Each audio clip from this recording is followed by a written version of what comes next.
साथियों, आप सभी को मेरा प्यार भरा नमस्कार। मैं मुकेश यादव, मैं टारगेट से, और आज हम लोग पढ़ेंगे कक्षा 9 की मैथ एक्सरसाइज 13.1 का क्वेश्चन नंबर सेकंड। यदि हम बात करें तो पिछली क्लास तक हमने इस एक्सरसाइज का क्वेश्चन नंबर फर्स्ट जो है वो हमने कंप्लीट कर लिया था, और आज हम लोग क्वेश्चन नंबर सेकंड समझने की कोशिश करते हैं। देखते हैं कि क्वेश्चन नंबर सेकंड क्या कहा जा रहा है।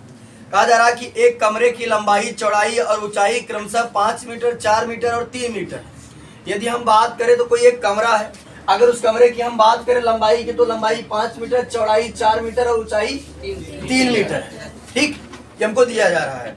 एक कमरे की लंबाई, चौड़ाई और ऊंचाई क्रमशः 5 मीटर, 4 मीटर और 3 मीटर है। और कह रहा है कि 7.10 यानी 7.5 रुपए, 7.5 रुपए प्रति मीटर स्क्वायर। ठीक, 7.5 रुपए प्रति मीटर स्क्वायर की दर से इस कमरे की दीवारों और छत पर सफेदी कराने का व्यय ज्ञात कीजिए। ये बच्चे समझिएगा ध्यान से। अगर हम बात करें, देखो यहाँ पर किस पर पैसा ले रहा है? क्षेत्रफल पर। क्यों? क्योंकि जब भी स्क्वायर लगा रहा था हम जानते क्या दे रहा है हमको? क्षेत्रफल।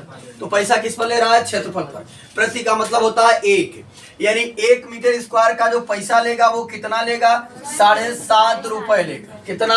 7.5 रुपए। तो कह रहा है कि क्या करना है, इस कमरे के चारों दीवारों का जो है कि पेंट कराना है, और जो छत है उस छत का भी पेंट कराना है। ठीक, सफेदी कराना है।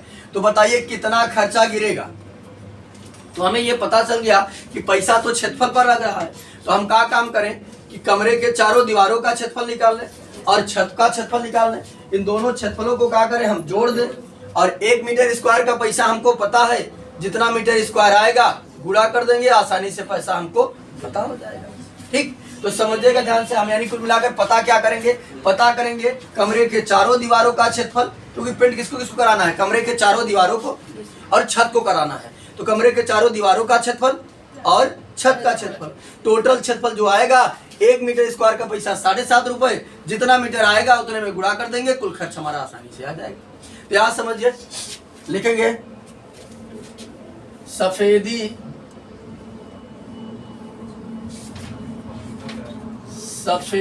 किए गए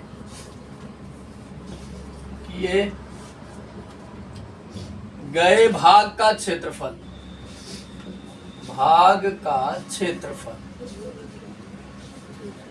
तो देखो सफेदी कौन कौन सा भाग किया जा रहा है? कमरे के चारों दीवारों का क्षेत्रफल, ठीक, और प्लस छत का क्षेत्रफल। तो समझो यहां पर हम लिखेंगे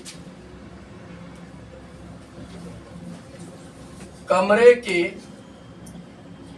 चारों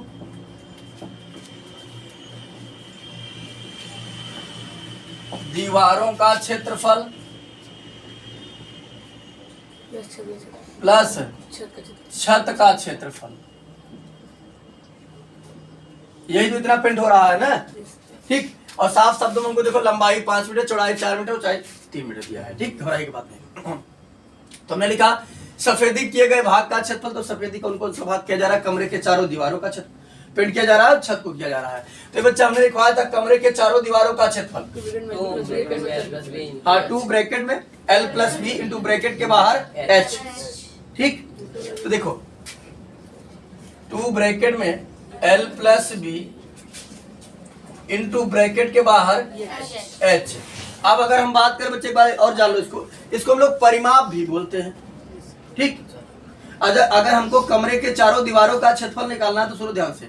कमरे के चारों दीवारों का क्षेत्रफल का फार्मूला हम ये भी लिख सकते हैं कि परिमाप इनटू हाइट, परिमाप इनटू ऊंचाई भी लिख सकते हैं, ये भी जानते रहिएगा।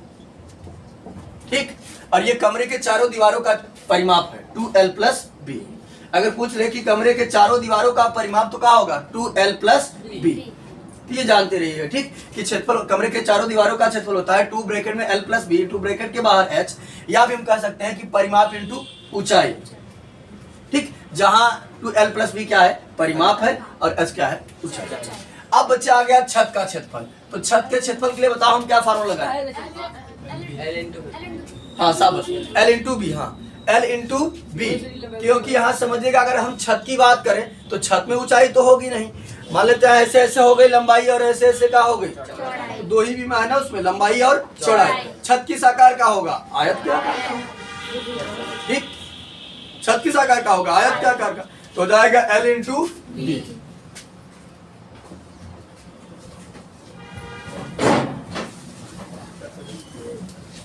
वैल्यू रख देते हैं सबकी। अब अगर हम बात करें बच्चे 2 था तो 2, L मतलब लंबाई कितना है? 5, B मतलब बिट्स यानी चौड़ाई कितना है? 4, ऊंचाई कितना है? 3, प्लस लंबाई है 5, चौड़ाई है 4। ठीक, तो यहाँ समझो बच्चे ये हो जाएगा हमारा कुल मिलाकर 2 इंटू 5 4 9 गुणते 3 और प्लस ये 5 चौक 20, इसका गुणा करेंगे 2 9 18, 18 तिरिक 54, ये हो गया 54 प्लस 20 बराबर हो जाएगा 74 मीटर स्क्वायर। ये हमारा हो गया सफेदी किए गए भाग का क्षेत्रफल। आपको डॉट नहीं करना है, यही जल्दी से नोट करना है। ठीक, यानी सफेदी किए गए भाग का क्षेत्रफल हमारा इतना आया। अब अगर यानी कितना मीटर आया? 74 मीटर स्क्वायर। और 1 मीटर स्क्वायर का पैसा कितना दे रहा था? 7.5 रुपए। इतने मीटर स्क्वायर का पैसा कितना देगा? क्या करेंगे? गुणा कर देंगे, आसानी से हमारा हो जाएगा। तो यहाँ लिखेंगे हम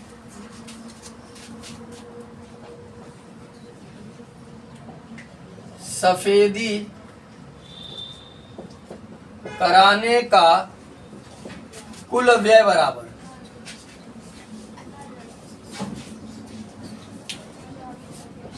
कितना हो जाएगा? 1 मीटर स्क्वायर का पैसा जो दे रहा था, कितना दे रहा था? 7.5 रुपए। इतने मीटर स्क्वायर का पैसा कितना देगा? क्या करेंगे हम? गुणा कर देंगे। तो हो जाएगा 74 गुणित 7.50। गुणा करिए, किसने क्या गुणा? 615। कौन गुणा किया? हमको गुणा करना पड़ेगा का? सर 555। एक जगत दी कैसे गुणा किया? 0 0 5 चौक 20 और 5 7 35 और 2 37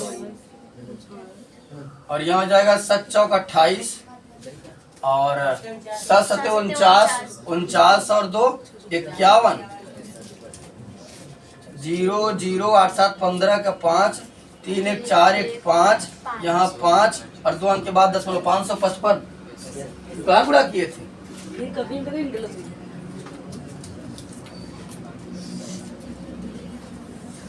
555.00 यानी 0 की कोई वैल्यू नहीं है। तो कई रुपए देगा वो पेंट कराने का? 555 रुपए।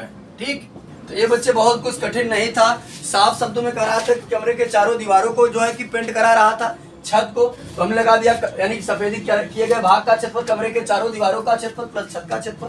कमरे के चारों दीवारों का क्षेत्रफल का फॉर्मूला ये होता है। और छत में यदि बात करें तो लंबाई और चौड़ाई होगी। बाकी हमने रख दिया, गुणा भाग कर दिया। और 1 मीटर स्क्वायर का पैसा 7.5 रुपए दे रहा था, इतने मीटर स्क्वायर के लिए हमने क्या किया? गुणा कर दिया और ये हमारा आसानी से सॉल्व हो गया। चले हम लोग अगला क्वेश्चन नंबर 3 समझते हैं।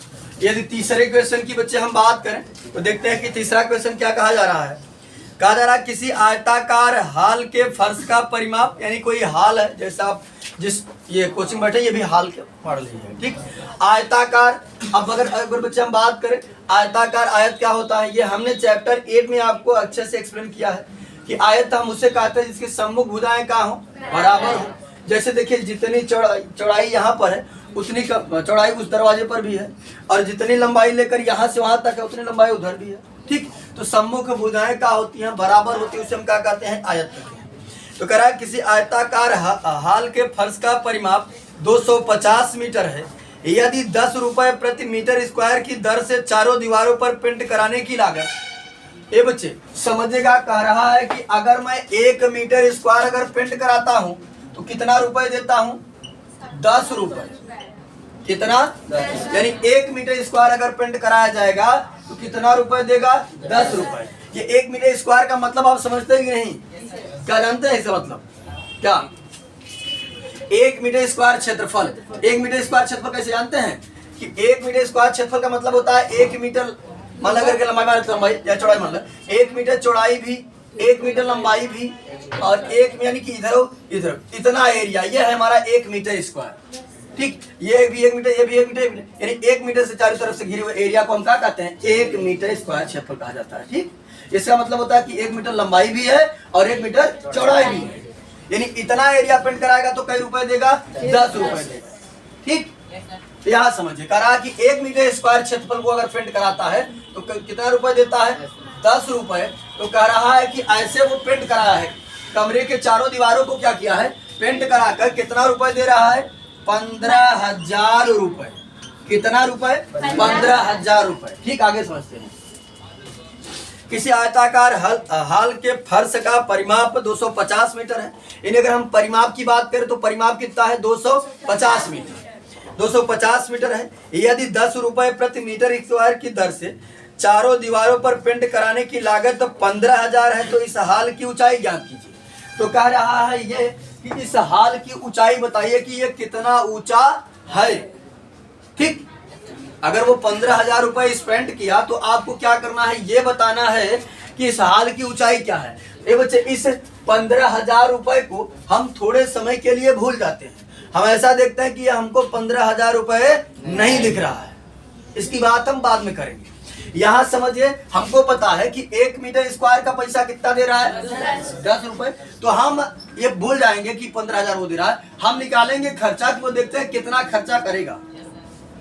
हम देखेंगे कि वो कितना पैसा लगा रहा है, उसको भी भूल जाइए, बताएंगे आप। यानी अभी हम पैसा निकालेंगे कि देखेंगे वो कितना पैसा खर्चा कर रहा है। ठीक, तो ये बच्चे, ये पैसा हमको किस पर दे रहा है? क्षेत्रफल पर। तो हम पहले ये पता कर लें कि कमरे के चारों दीवारों का क्षेत्रफल कितना है। अगर 1 मीटर स्क्वायर का पैसा 10 रुपए दे रहा है, जितना मीटर स्क्वायर रहेगा हम क्या करेंगे? गुणा कर देंगे, हमारे पास पूरा खर्चा आ जाएगा। तो हम पहले क्या काम करते हैं बच्चे? कमरे के चारों दीवारों का क्षेत्रफल निकालते हैं। तो समझिएगा, यहां लिखेंगे हम कमरे के चारों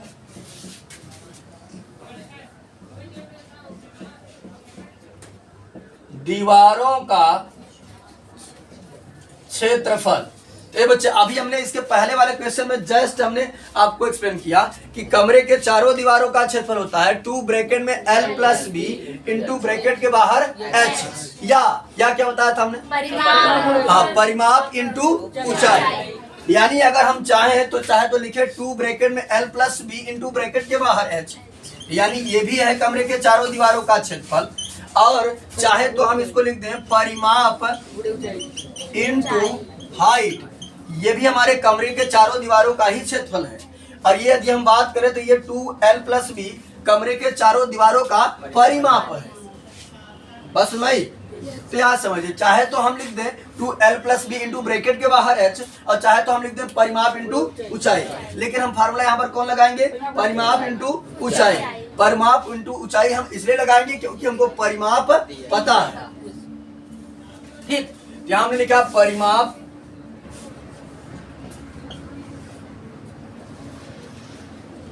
इंटू ऊंचाई। ये बच्चे देखो, कमरे के चारों दीवारों का क्षेत्रफल एक तो ये होता है और एक ये होता है। तो हमने ये वाला न लगाकर ये वाला लगाया। ये वाला इसलिए नहीं लगा क्योंकि हमारे पास लंबाई चौड़ाई ऊंचाई कुछ है नहीं, इसलिए हमको ये लगाना पड़ा।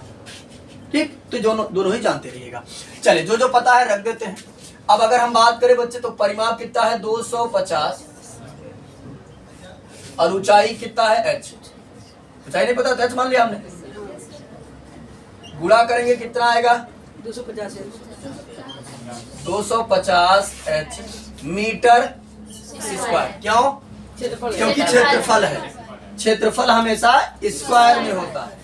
ठीक, और यूनिट मेंशन में दिया था तो मीटर में दिया था तो मीटर, ये जानते रहना। अगर यूनिट सेमी में दिया रहेगा तो सेमी स्क्वायर, मीटर में दिया रहेगा तो मीटर स्क्वायर, किलोमीटर में दिया रहेगा तो किलोमीटर स्क्वायर। क्षेत्रफल हमेशा स्क्वायर में होता है। तो चलिए, क्षेत्रफल हमने निकाल लिया। इतने में कहीं किसी डाउट है का? चलिए आगे बढ़ते हैं। इतना मीटर स्क्वायर क्षेत्रफल आए और 1 मीटर स्क्वायर का पैसा कितना दे रहा? 10 रुपए। तो हम आसानी से खर्च निकाल सकते हैं, है ना। यहाँ पर हम लिखेंगे कुल खर्च बराबर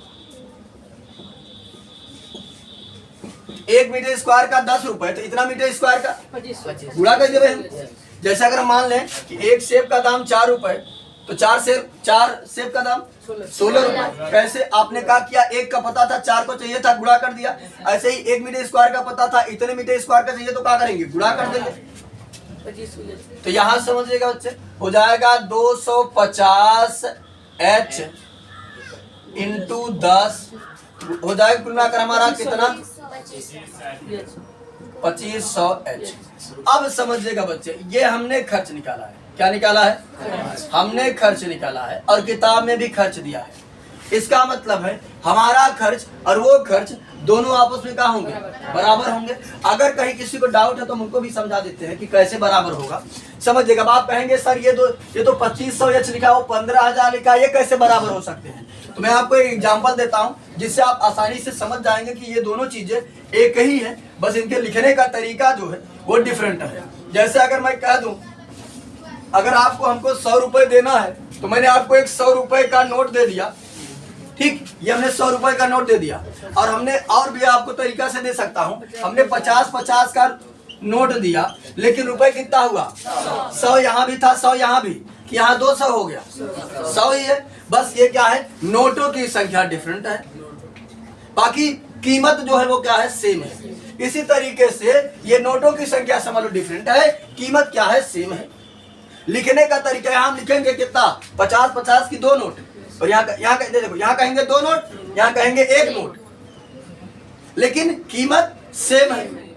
वैसे इसी प्रकार से इसको लिखने का तरीका डिफरेंट है, लेकिन चीजें क्या है, आपस में सेम है, क्योंकि उसने भी खर्चा दिया था, हमने भी खर्चा निकाला। देखो बहुत कठिन कार्य नहीं है, बस हमने क्या किया, कमरे के चारों दीवारों का क्षेत्रफल लगा, परिमाप इंटू ऊंचाई होती, तो परिमाप हमको दिया था, ऊंचाई से हमने गुणा कर दिया। 1 मीटर स्क्वायर का पैसा 10 रुपए दे रहा था, इतने मीटर का स्क्वायर का चाहिए था, तो हमने 10 से क्या कर दिया, गुणा कर दिया। खर्चा आ गया, वो भी खर्चा दिया था, हमारे पास भी खर्चा था, दोनों आपस में क्या है, क्या लिख देंगे हम, अकॉर्डिंग टू क्वेश्चन यानी प्रश्नानुसार।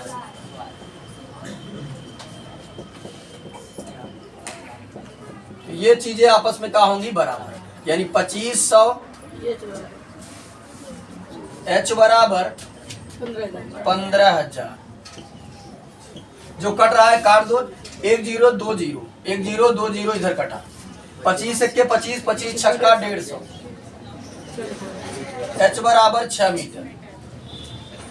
हाल की ऊंचाई कितनी है, 6। आसान शब्दों में मैंने आपको बता दिया। अतः हाल की ऊंचाई, हाल की ऊंचाई 6 मीटर, ठीक। कहीं किसी को डाउट, आसान से आसान शब्दों में हमने बताने की कोशिश किया है। तो बच्चे को मिलाकर आज की क्लास में हमने एक्सरसाइज 13.2 का क्वेश्चन नंबर 2 और 3 हमने कंप्लीट कर लिया है। अब बाकी जो बचे हुए क्वेश्चन उसे नेक्स्ट क्लास में कंप्लीट करने का प्रयास करेंगे। इस वीडियो में इतना ही, बाकी मिलते हैं नेक्स्ट वीडियो में, तब तक के लिए जय हिंद।